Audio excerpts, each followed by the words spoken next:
കിച്ചണിലേക്ക് സ്വാഗതം. അപ്പോൾ ഞാൻ പ്രഭാതം കാണിക്കാൻ വേണ്ടി ടെറസിലേക്ക് വന്നതാണ്. ഡിസംബർ മാസം ആയതുകൊണ്ട് തന്നെ സൂര്യൻ കുറച്ച് ലേറ്റ് ആയിട്ടാണ് വരുന്നത് കേട്ടോ. പിന്നെ നേരെ ഞാൻ കിച്ചണിലേക്ക് വന്നു. ഇന്ന് ഞാൻ വിചാരിക്കണത് ഇന്നൊരു സമീകൃത ബ്രേക്ക്ഫാസ്റ്റ് ആയാലോ എന്നൊക്കെ ചിന്തിക്കുന്നുണ്ട്. അപ്പം ഞാൻ ചായക്ക് വെച്ചിരിക്കുകയാണ്. ചായ എപ്പോഴും നമ്മൾ ഉണ്ടാക്കുമ്പോഴേക്ക് പാലിൽ തന്നെ ചായ ഉണ്ടാക്കുന്നതാണ് നല്ലത്. പാൽപ്പൊടിയിലൊക്കെ ചായ ഉണ്ടാക്കിയാൽ അത്ര ടേസ്റ്റ് ഒന്നും ഉണ്ടാവത്തില്ല കേട്ടോ. അപ്പം ഞാൻ ഇവിടെ ഇരുന്ന് ഏത്തപ്പഴം എടുത്ത് പുഴുങ്ങാനായിട്ട് എടുത്ത് വെച്ചിരിക്കുകയാണ്. കുറേ നാളായി കേട്ടോ ഇവിടെ ഏത്തപ്പഴം പുഴുങ്ങിയിട്ട്.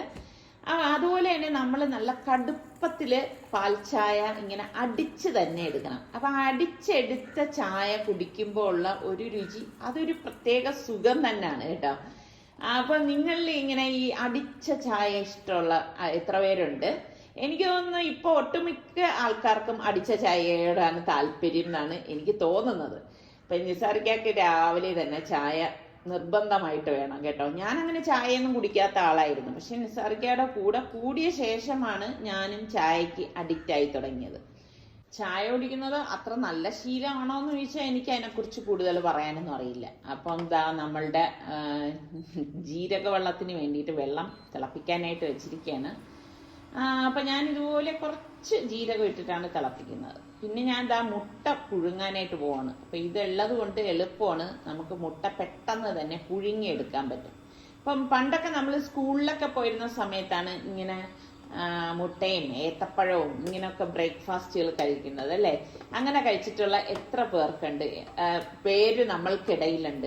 അപ്പൊ എനിക്കാണെങ്കിൽ ഇങ്ങനെയൊക്കെ ഉണ്ടാക്കുമ്പോൾ ഭയങ്കര ഇഷ്ടമാണ്. അപ്പൊ ഞാൻ അത് വെച്ചിട്ട് നമ്മളുടെ പൂ അന്നൊരു ദിവസം ഇതുപോലെ വാടിയ പൂ വന്നപ്പോഴേക്ക് ഞാൻ കട്ട് ചെയ്ത് വിട്ടു. അപ്പൊ അതിൽ വീണ്ടും 2 പൂ വന്നു, അതും ഇരുന്നങ്ങ് വാടി.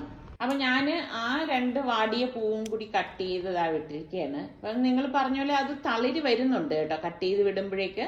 അപ്പൊ നമ്മുടെ ജീരവെള്ളം റെഡി ആകുമ്പോൾ ഞാൻ ഇതുപോലെ അടച്ച് മാറ്റി വെച്ചിട്ട് ഒന്ന് തണുക്കുമ്പോൾ കുപ്പിയിലാക്കി വെക്കും. അപ്പൊ നമ്മളുടെ മുട്ട ബോയിലായി വന്നിട്ടുണ്ട്. ഏത്തപ്പഴം പുഴുങ്ങി തോലൊക്കെ വിട്ട് വന്നിരിക്കുന്നതുണ്ടോ. അപ്പൊ അതും റെഡി ആയിട്ടുണ്ട്. അപ്പൊ ഞാൻ ആ മുട്ട ഇപ്പൊ ബോയിലറിൽ നിന്ന് മാറ്റിയിട്ട് ഒരു കുറച്ച് തണുത്ത വെള്ളം ഒഴിച്ചിട്ട് അതിലേക്ക് ഒഴിച്ച് മാറ്റി വെച്ചിരിക്കുകയാണ്. അപ്പൊ ഞാൻ പുട്ടാണ് ഉണ്ടാക്കണേ കേട്ടോ, ഗോതമ്പ് പുട്ട്. അപ്പൊ ഞാൻ എളുപ്പത്തിന് വേണ്ടിയിട്ട് ഇങ്ങനെയുള്ള കൈക്രിയകളൊക്കെ കാണിക്കാറുണ്ട്. കുറച്ചധികം വെള്ളം ഒഴിച്ചിട്ട് ഇങ്ങനെ നനച്ചെടുത്തിട്ട് മിക്സിയിൽ ഇട്ടിട്ട് ഒന്ന് പൾസ് ചെയ്തെടുക്കും കേട്ടോ. അതൊക്കെ എളുപ്പത്തിന് വേണ്ടിയിട്ട് ഞാൻ കാണിക്കണ കാര്യങ്ങളാണ് കേട്ടോ. അപ്പം ഞാൻ ഇതിനു മുൻപ് ഞാൻ പുട്ടുണ്ടാക്കണത് ഞാൻ ചൂടുവെള്ളത്തിൽ ഇതുപോലെ ഒന്ന് മിക്സ് ചെയ്തിട്ട് കറക്കിയെടുക്കും. അത് ഇതിനേക്കാളും നല്ല സോഫ്റ്റ് ആയിരിക്കും കേട്ടോ പുട്ട്. ഇപ്പൊ ഞാൻ അതിനൊന്നും മെനക്കെടാനായിട്ട് പോണില്ല. ഞാൻ പച്ചവെള്ളത്തിൽ ഇതുപോലെ ഒന്ന് നനച്ചിട്ട് റഫായിട്ട് നനച്ചിട്ട് ഒന്ന് പൾസ് ചെയ്ത് എടുക്കാവൂ കേട്ടോ. അല്ലെങ്കിൽ എന്താന്ന് വെച്ചാൽ വീണ്ടും കെട്ടത്തേ ഉള്ളൂ, പൊടിഞ്ഞു വരത്തില്ല. അപ്പം ഇങ്ങനെ ആവുമ്പോഴേക്ക് നമുക്ക് പെട്ടെന്ന് പുട്ട് റെഡിയാക്കാൻ പറ്റും. അപ്പൊ ഞാൻ പുട്ടുണ്ടാക്കിക്കൊണ്ടിരിക്കുന്നതുകൊണ്ട് തന്നെ എനിക്ക് ചെടിക്ക് വെള്ളം ഒഴിക്കാൻ പോകാനായിട്ട് പറ്റിയിട്ടില്ല. കയ്യിലൊക്കെ മാവൊക്കെ ആയതുകൊണ്ട് ഞാൻ സുൽത്താൻ്റെ അടുത്ത് പറഞ്ഞു രാവിലെ തന്നെ ആ ചെടികൾക്കൊക്കെ ഒന്ന് വെള്ളം ഒഴിച്ചു കൊടുക്കാൻ. എനിക്ക് അങ്ങനെയാണ് കേട്ടോ. നമ്മള് ബ്രേക്ക്ഫാസ്റ്റ് കഴിക്കണത് പോലെ ഉള്ള ഒരു ഫീലാണ് എനിക്ക് കിട്ടണത്. അവർക്കും ദാഹിച്ചിരിക്കുമല്ലോ എന്നൊക്കെ വിചാരിച്ചിട്ട് ഞാൻ രാവിലെ തന്നെ ചെടികൾക്കൊക്കെ വെള്ളം ഒഴിക്കാനായിട്ട് നോക്കും. അതുപോലെ വൈകുന്നേരം ഒഴിച്ചു കൊടുക്കും. അപ്പം പുട്ടിൽ ഇതുപോലെ തേങ്ങ ഇട്ടിട്ട് ആണ് ഇവിടെ ഞാൻ പുട്ട് റെഡിയാക്കണം. എനിക്കാണെങ്കിൽ ഇങ്ങനെ പുട്ടുണ്ടാക്കുമ്പോൾ അതിപ്പോൾ അരിപ്പുട്ടോ ഗോതമ്പുട്ടോ ഏത് പുട്ടാണെങ്കിലും കുറച്ച് തേങ്ങ വേണം, എങ്കിലേ നമുക്ക് ആ ഒരു പുട്ടിനൊരു മണം കിട്ടത്തുള്ളൂ. പ്രത്യേകിച്ച് ഗോതമ്പ് പുട്ടൊക്കെ നമ്മൾ ഉണ്ടാക്കി കഴിഞ്ഞു കഴിഞ്ഞാൽ അത് ഉണ്ടാക്കി നമ്മൾ പാത്രത്തിലേക്ക് മാറ്റുമ്പോൾ എന്തോ ഒരു മണമാണ്. പിന്നെ അതിൽ പഴമിട്ട് വരവുമ്പോൾ അതൊരു പ്രത്യേക മണമാണ് അല്ലേ. നിങ്ങൾ ശ്രദ്ധിച്ചിട്ടുണ്ടോ? അതിനൊരു വേറൊരു മണമാണ്. എനിക്കതൊക്കെ ഭയങ്കര ഇഷ്ടമാണ് കേട്ടോ. പിന്നെ നിങ്ങൾക്കൊക്കെ ഗോതമ്പ് പുട്ടാണോ ഇഷ്ടം, അരിപ്പുട്ടാണോ? എനിക്ക് ഭയങ്കര ഞാൻ എടുത്തെടുത്ത് പറയാണ്, ഭയങ്കര സന്തോഷം തോന്നിയ കാര്യം എന്തെന്നറിയാവോ? ഞാൻ ഇപ്പോ റീസെന്റ് ആയിട്ട് ഞാൻ പറയും, നിങ്ങൾ കമന്റ് എഴുതുമ്പോൾ നിങ്ങളുടെ സ്ഥലം കൂടി പറയണമെന്ന്. ഇപ്പൊ ഞാൻ പറഞ്ഞില്ലെങ്കിൽ നിങ്ങൾ എന്റെ കമന്റ്സിൽ നിങ്ങൾ സ്ഥലം കൂടി പറയാറുണ്ട് കേട്ടോ. അതെനിക്ക് വളരെ സന്തോഷവും തോന്നി. എനിക്ക് നിങ്ങളെ കൂടുതൽ എനിക്ക് നിങ്ങളോടൊരു അടുപ്പം തോന്നുകയും ചെയ്യുന്നുണ്ട്. കാരണം നിങ്ങൾ ഇന്ന സ്ഥലത്തു നിന്നുള്ള ഒരാളാണ് എന്ന് എനിക്ക് അറിയാൻ കഴിയുന്നുണ്ട്. അപ്പൊ അതുകൊണ്ട് തന്നെ ഇപ്പൊ എനിക്ക് നിങ്ങളെ എവിടെയെങ്കിലും വെച്ച് കണ്ട് നിങ്ങൾ ആ പേര് പറയുമ്പോഴും ഞാൻ നോക്കിക്കോളൂ, ഞാൻ അങ്ങോട്ട് നിങ്ങളുടെ അടുത്ത് സ്ഥലം പറയും കേട്ടോ. അപ്പം എനിക്കതൊക്കെ ഭയങ്കര സന്തോഷമാണ് കേട്ടോ. അപ്പൊ ആ പുട്ട് റെഡിയായി. ഇത്രയും പുട്ടൊന്നും കണ്ട് നിങ്ങൾ അന്തം വിടണ്ട കേട്ടാ. കാരണം ഇതിപ്പോ ഉച്ചയ്ക്ക് സുൽത്താൻ കഴിക്കില്ലല്ലോ ചോറ്, അപ്പൊ അവനും കൂടിയുള്ള പുട്ടാണ്. അപ്പൊ ഞാന് മുട്ട പുഴുങ്ങിയിട്ട് ഇതുപോലെ മുട്ടയും ഏത്തപ്പഴവും പുട്ടും അതെടുക്കാന്നാണ് വിചാരിച്ചത്. അപ്പോഴേക്കൊണ്ട് ഇവിടെ അടുത്ത ഓർഡർ വന്നു. നിസാറിക്ക് പറഞ്ഞു അത് കുറച്ച് മസാലയൊക്കെ ഇട്ട് എടുത്തിരുന്നെങ്കിൽ കൊള്ളായിരുന്നല്ലോ എന്ന് പറഞ്ഞു. അപ്പൊ ഞാൻ വിചാരിച്ചിരുന്നത് കുരുമുളക് പൊടി ഇട്ടിട്ട് മുട്ട എടുക്കാന്നാണ് കേട്ടാ. അപ്പൊ ഞാൻ വിചാരിച്ചു ഇനിയിപ്പം പറഞ്ഞതല്ലേ എന്തായാലും ഉണ്ടാക്കി കൊടുക്കാന്ന് കരുതി. അപ്പൊ മുട്ട തോല് കളഞ്ഞിട്ട് നമ്മള് എളുപ്പമല്ലേ പിന്നെ മസാല ഉണ്ടാക്കാനായിട്ട്. അപ്പം രസം അതല്ല, നമ്മുടെ സുൽത്താനാണെങ്കിൽ ഈ പുട്ടുണ്ടാക്കി കഴിഞ്ഞാൽ പഴത്തിന്റെ കൂടെ കഴിക്കത്തില്ല കേട്ടോ. അവൻ എപ്പോഴും കറി വേണം പുട്ടിന്. അപ്പൊ എൻ്റെ അടുത്ത് ചോദിക്കും കറിയുണ്ടോ എന്ന് ചോദിക്കും. അപ്പൊ ഞാൻ കറിയില്ല പഴമാണെന്ന് പറയണമെങ്കിൽ അന്ന് അവൻ ബ്രേക്ക്ഫാസ്റ്റ് കഴിക്കൂല കേട്ടോ. കഴിക്കാണ്ട് എനിക്ക് ഉച്ചയ്ക്ക് കഴിച്ചാൽ മതി, അതിനു വേണ്ടി പുട്ട് മാറ്റി വെച്ചിരുന്നാൽ മതി എന്ന് പറയാം. അപ്പൊ ഞാൻ വലിയ നിർബന്ധിക്കാനൊന്നും പോവില്ല. കാരണം പിള്ളേർക്ക് അങ്ങനെയുള്ള ദുശീലങ്ങളൊന്നും നമ്മൾ അങ്ങനെ വളം വെച്ച് കൊടുക്കരുത്. എനിക്കത് ഇഷ്ടമില്ല. കഴിച്ചില്ലെങ്കിൽ കഴിക്കണ്ട, അവർക്ക് നമ്മൾ എന്താണോ കൊടുക്കുന്നത് അത് കഴിക്കാൻ നോക്കണം അല്ലേ. അപ്പൊ ഞാൻ ഈ മസാല ഉണ്ടാക്കാനായിട്ട് ഇതാ എണ്ണ ഒഴിച്ചിട്ട് കടുക്, വറ്റൽമുളക്, കറിവേപ്പില, പിന്നെ കുറച്ച് മുളക് പൊടിയും മഞ്ഞൾപ്പൊടിയും മല്ലിപ്പൊടിയും കുറച്ച് ഇട്ടിട്ടുള്ളൂ കേട്ടോ. ഇതൊന്ന് മൂപ്പിച്ചെടുക്കും. അപ്പൊ ഇതിനിടയിൽ സുൽത്താൻ ഒരു മുട്ട അടിച്ച് മാറ്റി വെച്ച് കേട്ടോ. എന്നിട്ട് ഞാൻ ഇതിലേക്ക് പാകത്തിനുള്ള ഉപ്പും കൂടി ഒഴിച്ചു കൊടുക്കാണ്. ഞാനിപ്പം കല്ലുപ്പ് വെള്ളം ഒഴിച്ചെടുക്കുക. അപ്പൊ കുറെ പേര് എൻ്റെ അടുത്ത് ചോദിച്ചു എന്തിനിട്ടാ കല്ലുപ്പ് ഇങ്ങനെ വെള്ളം ഒഴിച്ചെടുക്കുന്നതെന്ന്. സത്യം പറഞ്ഞാൽ ഞാൻ ഒരു ബ്രാൻഡ് ഉപ്പാണ് എപ്പോഴും ഉപയോഗിക്കുന്നത്, അത് എനിക്ക് കിട്ടിയില്ല. അപ്പൊ ഞാൻ അതിന്റെ കല്ലുപ്പ് വാങ്ങിച്ചു. ആ കല്ലുപ്പ് ഞാൻ ഇതുപോലെ വെള്ളം ഒഴിച്ചിട്ട് അലിയാൻ വേണ്ടിയിട്ടാണ് നമ്മൾ വെള്ളം ഒഴിക്കണത് കേട്ടാ. അങ്ങനെ മാറ്റി വെച്ചതാണ്. അപ്പൊ നമ്മളുടെ മുട്ട ഈ മസാലയിലേക്ക് ഇട്ടിട്ട് ഇതുപോലെ ഇളക്കി കൊടുത്തിട്ട് ഞാൻ കണ്ടില്ല കുറച്ച് തിളച്ച വെള്ളമാണ് നമ്മൾ ഇതിലേക്ക് ഒഴിച്ചു കൊടുക്കുന്നത്. എന്നിട്ട് ഇതുപോലെ ഒന്ന് ഇളക്കി ഒന്ന് നല്ല റോസ്റ്റ് ആക്കി എടുക്കും കേട്ടോ. അപ്പൊ നല്ല റോസ്റ്റ് ആകുമ്പോൾ ഈ ഒരു കളറിൽ കിട്ടും. അപ്പൊ സുൽത്താൻ എൻ്റെ അടുത്ത് പറഞ്ഞു ഉമ്മ ചട്ടി കഴുകി കളയരുതേ, ഉമ്മ മുട്ട മാത്രം എടുത്താൽ മതി, അതിലുള്ള മസാല അതിൽ തന്നെ ഇരിക്കട്ടെ എന്ന് പറഞ്ഞു. അവൻ ഇങ്ങനെയൊക്കെയാണ് കേട്ടാ. അപ്പൊ നമുക്കുള്ള മുട്ട മാറ്റി വെച്ചപ്പോഴേക്കും അവൻ കുറച്ച് സവാളയും കരിവേപ്പിലയോ പച്ചമുളകോ എന്തൊക്കെ ഇട്ടിട്ടുണ്ട് കേട്ടോ. എന്നിട്ട് അവൻ തന്നെ അവിടെ നിന്ന് വഴറ്റാണ്. അവനൊരു പ്രത്യേക ടൈപ്പാണ് കേട്ടോ. അവൻ വിചാരിക്കുന്ന കാര്യം അവൻ തന്നെ അല്ലെങ്കിൽ ഉണ്ടാക്കിയെടുക്കും, ഞാൻ ഉണ്ടാക്കി കൊടുത്തില്ലെങ്കിൽ. അപ്പൊ ഞാൻ ഇപ്പൊ തേയില വെള്ളത്തിന് വേണ്ടിയിട്ട് വെച്ചിരിക്കുകയാണ്. പിന്നെ ഇന്നിപ്പം ഇതൊക്കെ ഉണ്ടാക്കി വയ്ക്കാൻ കാര്യം എന്താ പറയുക, ഇവരെ കൊണ്ട് കഴിപ്പിച്ചിട്ട് ഇവരെ കൊണ്ട് ഇന്ന് നല്ല ഇച്ചിരി പണിയൊക്കെ ചെയ്യിപ്പിക്കാൻ ഉദ്ദേശമുണ്ട്, അതുകൊണ്ടാണ് കേട്ടോ. അപ്പൊ സമീകൃത ആഹാരം കൊടുത്തിട്ടുണ്ടെങ്കിൽ പണിയൊക്കെ ചെയ്യിപ്പിക്കും. പിന്നെ അവരെ മൂടനുസരിച്ചിരിക്കും ചെയ്തു തരോ ഇല്ലയോ എന്നുള്ളത്. അപ്പൊ സുൽത്താനാണ് ഈ മസാല ഉണ്ടാക്കണം, അവന് വേണ്ടിയിട്ട് തയ്യാറാക്കുന്നതാണ് കേട്ടോ. അതിന് നമ്മുടെ സൽമാൻ ഇങ്ങനെയുള്ള അത് വേണം ഇത് വേണം അങ്ങനെ ഒന്നുമില്ല കേട്ടോ. എന്ത് കൊടുത്താലും അവൻ കഴിക്കും. അപ്പൊ എനിക്കതുകൊണ്ട് ഭയങ്കര ഇഷ്ടമാണ് സൽമാന് ആഹാരം കൊടുക്കാനായിട്ട്.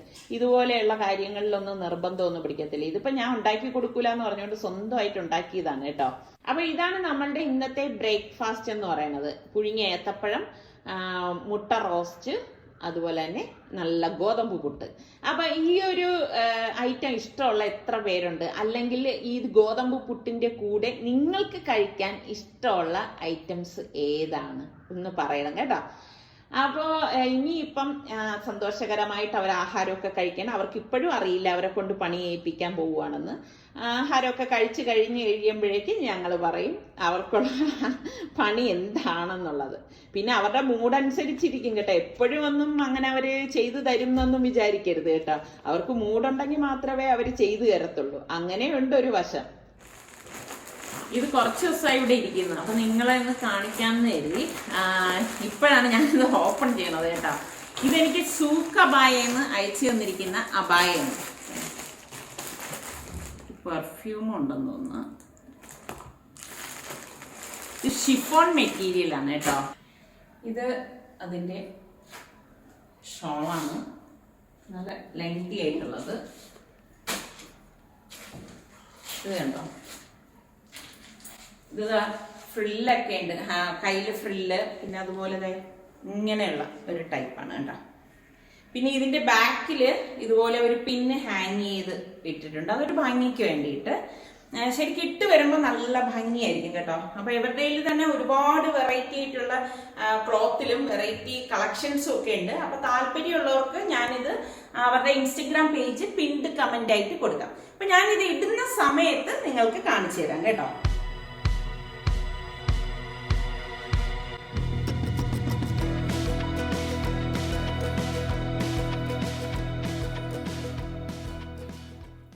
അപ്പോൾ ഇവര് ബ്രേക്ക്ഫാസ്റ്റ് ഒക്കെ കഴിഞ്ഞ് കുറച്ച് നേരം റെസ്റ്റ് ഒക്കെ കൊടുത്തു കേട്ടോ. അത് കഴിഞ്ഞപ്പോൾ നിസാറിക്ക അവർക്ക് പണി ചെയ്യിപ്പിക്കാൻ വേണ്ടിയിട്ട് കൊണ്ടുപോവാണ്. അപ്പം ആദ്യമൊക്കെ ഇങ്ങനെ ഒരു ചെറിയ മടിയൊക്കെ കാണിക്കും, ഇപ്പൊ വേണോ വാപ്പ പിന്നെ പോരേന്നൊക്കെ. പക്ഷെ ഇതിനൊക്കെ പരിപാലിപ്പിക്കാൻ സുൽത്താൻ ഭയങ്കര ഇഷ്ടമാണ് കേട്ടോ. കാരണം വേറെ ജോലിയൊന്നും ഇല്ലല്ലോ, അവിടെ വന്ന് ഇതുപോലെ അങ്ങ് വെള്ളം ഒഴിച്ചാൽ മതിയല്ലോ. അപ്പം അവനിങ്ങനെ ഈ വന്ന പാടിയെ ഇങ്ങനെ വെള്ളം ഒഴിക്കാനായിട്ട് തുനിഞ്ഞിരിക്കുകയാണ്. കാരണം ബാക്കി ഇനിയിപ്പം വലിയ പണിയൊക്കെ ആണെങ്കിൽ അവിടെ റിസ്വാൻ ചെയ്തോട്ടെ എന്നുള്ള മട്ടും ആയിരിക്കാം കേട്ടോ. അപ്പൊ അത് കഴിഞ്ഞ് വന്നപ്പോൾ സാറിക്ക് പറഞ്ഞു അവിടെ ചല്ലി നമ്മൾ പണി ചെയ്യിപ്പിച്ചതിന്റെ കുറച്ച് ചല്ലി കിടപ്പുണ്ട്. അപ്പൊ ഇപ്പോഴൊക്കെ ആണെങ്കിൽ നമുക്കിങ്ങനെ ഇതൊന്നും കളയാനൊന്നും പറ്റത്തില്ല, കാരണം ഒരു കുട്ട ചല്ലിക്കൊക്കെ എന്താ വില. അപ്പൊ ചല്ലി ഇനിയിപ്പോ ചാക്കിലിടാൻ വേണ്ടിയിട്ട് അവിടെ ഇരുന്ന് കുറച്ച് തേങ്ങ ഉണ്ടായിരുന്നു, ഉണങ്ങിയിരിക്കായിരുന്നു തേങ്ങ. അപ്പൊ ആ തേങ്ങ അവിടെ സാറിക്ക് തട്ടിയിട്ട് ഇതാ ചാക്ക് കൊണ്ടുവന്ന് കൊടുക്കാണ്. അപ്പം എൻ്റെ ഒരു അഭിപ്രായത്തിലാണെങ്കിൽ ഇപ്പോഴത്തെ ആൺപിള്ളേരാണെങ്കിലും പെൺപിള്ളേരാണെങ്കിലും ജോലി ചെയ്ത് തന്നെ വളരണം അല്ലേ.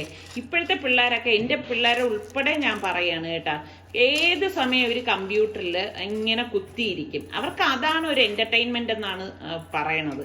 പക്ഷെ അതിലൊന്നും കാര്യമില്ല കേട്ടോ. അപ്പൊ അതിനിടയിൽ സുൽത്താൻ അവന്റെ കോവയ്ക്ക നോക്കുകയാണ്. അപ്പൊ ഇന്നാൾ ആരോ ഇത് കണ്ടപ്പോഴേക്കും എൻ്റെ അടുത്ത് പറഞ്ഞു, 2-3 പേര് പറഞ്ഞു കേട്ടോ, ഇത് കാട്ടുകോവയ്ക്കാണെന്ന്. കാട്ടുകോവയ്ക്കാണെങ്കിൽ നമുക്ക് എങ്ങനെ ഇത് തിരിച്ചറിയാൻ പറ്റും ഒന്ന് പറയണേ. അപ്പൊ നോക്കുമ്പോ ദാ ഇത് കണ്ടോ, ചെതൽപ്പുറ്റ് വന്നിട്ട് ദാ ഈ കെട്ടിയിരിക്കുന്ന ആ തടിയിലൊക്കെ ദാ ചെതൽപ്പുറ്റ് പിടിച്ചിരിക്കുകയാണ്. അപ്പൊ ഈ സുൽത്താൻ പറയുന്നത് എന്തറിയോ, ഉറുമ്പ് ഇതിലേ പോണുണ്ടെന്ന്. ചെതലിനാണ് ഈ പറയണത്. അതാണ് ഇപ്പോഴത്തെ പിള്ളേര്, അവർക്ക് ചെതൽ എന്താണെന്ന് പോലും അറിയത്തില്ല. അപ്പൊ നിസാറിക്ക പറഞ്ഞു ഇത് ചെതൽപ്പുറ്റാണ്, ഇതായത് കണ്ട ചെതല്, അതിങ്ങനെ ചെതൽ ഓടിക്കൊണ്ടിരിക്കുന്നത്. ഇതാണ് പറയണത്, ചെതല് പിടിച്ചു കഴിഞ്ഞാൽ അതങ്ങ് നശിച്ചു പോവും. കണ്ട, ഇത് വെറുതെ അവിടെ കെട്ടിയിരുന്ന ആ ഒരു കഴയിലാണ് ഇപ്പൊ ചെതൽ പിടിച്ചിരിക്കുന്നത്. അപ്പൊ ഇപ്പോഴത്തെ തലമുറയിലെ പിള്ളേർക്കൊന്നും ഇതൊന്നും അറിയത്തില്ല. അവർക്കൊക്കെ ന്യൂ ജനറേഷൻ എന്ന് പറയുമ്പോൾ അവർക്ക് ഇപ്പോഴത്തെ അതായത് കമ്പ്യൂട്ടറും അങ്ങനെയുള്ള കാര്യങ്ങളാണ്, ആധുനികതയാണ് കൂടുതൽ അറിയുന്നത്. പക്ഷേ നമ്മളെപ്പോഴും കുറേയൊക്കെ പഴമയിലോട്ടും നമ്മൾ തിരിഞ്ഞു നോക്കണം. പണ്ടത്തെ നമുക്ക് മുന്നേയുള്ള തലമുറക്കാര് എന്തുമാത്രം അധ്വാനികളായിരുന്നു അല്ലേ. അതിന്റെ ഒരു ശകലം പോലും നമ്മളാരും ചെയ്യുന്നില്ല. അപ്പം ഈ കാലത്തിനനുസരിച്ച് കോലം മാറിക്കൊണ്ടിരിക്കുന്നത് കൊണ്ടായിരിക്കും അല്ലേ ഇങ്ങനെയൊക്കെ ഉള്ളത്. നിങ്ങളുടെ അഭിപ്രായം എന്താണ്? നിങ്ങളുടെ ആ ഒരു കാഴ്ചപ്പാട് എന്താണ്? നിങ്ങളുടെ രീതിയിലുള്ള കാഴ്ചപ്പാട് കൂടി ഒന്ന് കമന്റ് ചെയ്യണേ. അപ്പൊ നിസാർക്ക് അവിടെ തേങ്ങ ഉണങ്ങി കിടന്നിരുന്നില്ലേ, അപ്പൊ ആ തേങ്ങയൊക്കെ ഒന്ന് പൊതിച്ചെടുക്കുകയാണ്. അപ്പം നമുക്കിനി കുറച്ച് 1-2 ചെടിക്കും കൂടെ ഇങ്ങനെ തടം വയ്ക്കാനായിട്ടുണ്ട്. അപ്പം ഇതിന്റെ തൊണ്ട് നമുക്ക് അതിനായിട്ട് ഉപയോഗിക്കാമല്ലോ. അപ്പം ഇതില് 1-2 തേങ്ങ കെട്ടുപോവുകയും ചെയ്തായിരുന്നു കേട്ടോ. ഇങ്ങനെ എടുക്കുമ്പോ തന്നെ അറിയായിരുന്നു. അപ്പൊ റിസ്വാൻ എടുത്തപ്പോഴേക്കും ഒന്നില് കുരുപ്പ് വന്നിരിക്കുകയാണ്. എനിക്ക് നിങ്ങളുടെ അവിടെ ഇതിന് എന്ത് പറയും? നമ്മളിവിടെയൊക്കെ കുരുപ്പെന്നാണ് പറയണത് കേട്ടോ. ഇനി ഓരോ നാട്ടിലൊക്കെ ഇതിനെ ഓരോ പേരല്ലേ പറയുന്നത്. അപ്പോൾ ഈ സുൽത്താനെ വെച്ച് നോക്കിക്കഴിഞ്ഞാൽ കുറച്ചുകൂടി ഹാർഡ് വർക്ക് ചെയ്യുന്നത് നമ്മുടെ റിസ്വാനാണ് കേട്ടോ. പിന്നെ നമ്മുടെ സൽമാന്റെ കാര്യം എടുത്തു കഴിഞ്ഞാൽ സൽമാൻ അത്ര വലിയ ഹാർഡ് വർക്ക്, അതായത് ഇങ്ങനെ മേലനങ്ങാത്ത പണികൾ ചെയ്യും. ഇതുപോലെ മേലനങ്ങണ പണികളിൽ അവനും വീക്ക് തന്നെയാണ് കേട്ടാ. അപ്പൊ എനിക്ക് അതിനോടൊക്കെ വിയോജിപ്പാണുള്ളത്. അപ്പൊ ദാ നമ്മളുടെ റിസ്വാൻ ദാ കണ്ട തൊണ്ടൊക്കെ ഇങ്ങനെ എല്ലായിടത്തും ഇങ്ങനെ ചുറ്റിച്ച് വെച്ചു കൊടുത്തിട്ട് ഇതാ വെള്ളം ഒഴിച്ചു കഴിഞ്ഞ്. അപ്പൊ ഇന്നത്തെ നമ്മളുടെ മോർണിംഗ് വ്ലോഗും ബ്രേക്ക്ഫാസ്റ്റ് റെസിപ്പിയും ഒക്കെ നിങ്ങൾക്ക് എല്ലാവർക്കും ഇഷ്ടമായെന്ന് വിശ്വസിക്കുന്നു. അപ്പൊ നമ്മളുടെ ചാനൽ കണ്ടുകൊണ്ടിരിക്കുന്നവരിൽ സബ്സ്ക്രൈബ് ചെയ്യാതെ കാണുന്ന ആരെങ്കിലും ഒക്കെ ഉണ്ടെങ്കിൽ നമ്മളുടെ ചാനൽ ഇഷ്ടപ്പെട്ടാൽ സബ്സ്ക്രൈബ് ചെയ്യാനും ആ ബെല്ലൈക്കൺ പ്രസ് ചെയ്യാനും ഒന്നും മറന്നു വരുതേ. അപ്പോൾ അതിൽ ഓൾ എന്ന ഓപ്ഷൻ വരും, അതും കൂടി ഒന്ന് ക്ലിക്ക് ചെയ്തേക്കണേ. അപ്പൊ അടുത്തിനി നമുക്ക് നല്ല റെസിപ്പിയോ വ്ലോഗോ ഇട്ടൊക്കെ വരുന്നത് വരെ എല്ലാവർക്കും ബൈ.